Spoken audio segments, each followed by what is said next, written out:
대한축구협회와 관련된 부정적 이슈가 계속되고 특히 최근 국가대표팀 감독 선임 문제에 대한 논란이 확산되면서 문화체육관광부는 감독부처로서 그간 제기된 의혹을 해소하고 문제점을 개선하기 위해 지난 7월 29일부터 대한축구협회에 대한 특정 감사를 실시하고 있습니다.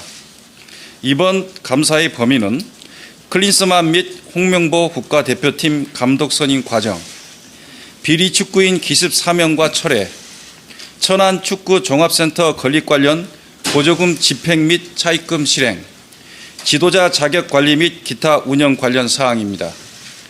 특정 감사 진행 경과에 대해 말씀드리겠습니다. 축구협회 감사반은 감사 담당관과 체육정책과장을 감사반장으로 하여 약 10여 명으로 구성되었습니다. 지난 7월 29일부터 8월 2일까지 예비조사를 거쳐 8월 12일부터 8월 30일까지 약 3주간 실지감사를 실시했으며 현재는 감사 결과를 정리하고 있는 단계입니다. 최종적인 감사 결과는 10월 말경 공개할 예정이나 국가대표팀 감독 선임 과정에 대해서는 지난 9월 24일 국회에서 현안 질의를 가질 정도로 국민적 관심이 큰 사안인 만큼 최종 감사 결과 공개에 앞서 먼저 결과를 발표하게 되었습니다. 다만 이번 감사 결과에 따른 처분 요구는 10월 말에 있을 최종 감사 결과를 반영하여 종합적으로 처분 수위를 결정한 후 통보할 예정입니다. 그러면 이제 대한축구협회 국가대표팀 감독 선임 과정에 대한 감사 결과를 말씀드리겠습니다. 먼저 클린스만 감독 선임에 대한 감사 결과입니다. 첫째, 축구협회는 국가대표 전력 강화 위원회가 제 기능을 못하도록 무력화시켰습니다. 2023년 1월 당시 마이클 밀러 전력 강화 위원장과 축구협회는 전력 강화 위원회가 구성되기도 전에 이미 감독 후보자 명단을 작성하고 에이전트를 통해 감독들과 접촉을 진행했습니다.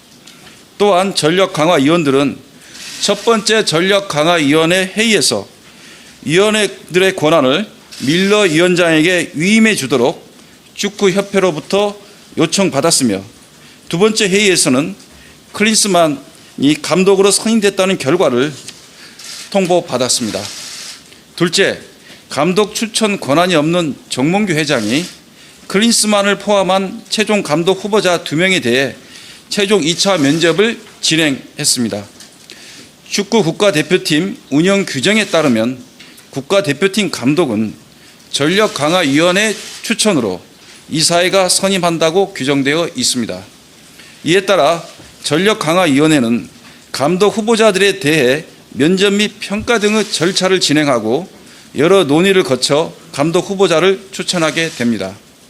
그런데 앞서 지적했다시피 당시 전력강화위원들은 처음부터 배제되어 후보자 면접 과정에는 참여하지 못하였습니다. 밀러 위원장 단독으로 후보자를 5명으로 최종 압축하였으며 1차 면접도 밀러 위원장이 단독으로 진행하였습니다.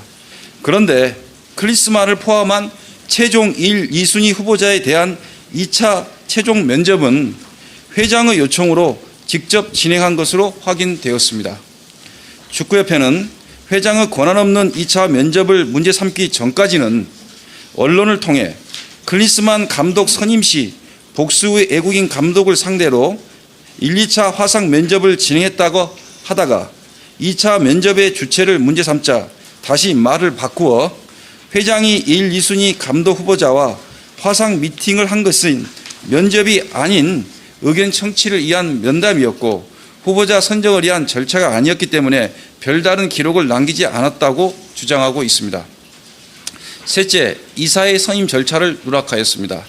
축구 국가대표팀 운영 규정에 따르면 국가대표 감독은 이사회가 선임한다고 되어 있으나 축구협회는 지금까지 관행적으로 각급 대표팀 지도자 선임 시 이사회를 거치지 않았다는 이유로 클린스만 감독 선임 시 규정에 따른 이사회 선임 절차를 누락하였습니다.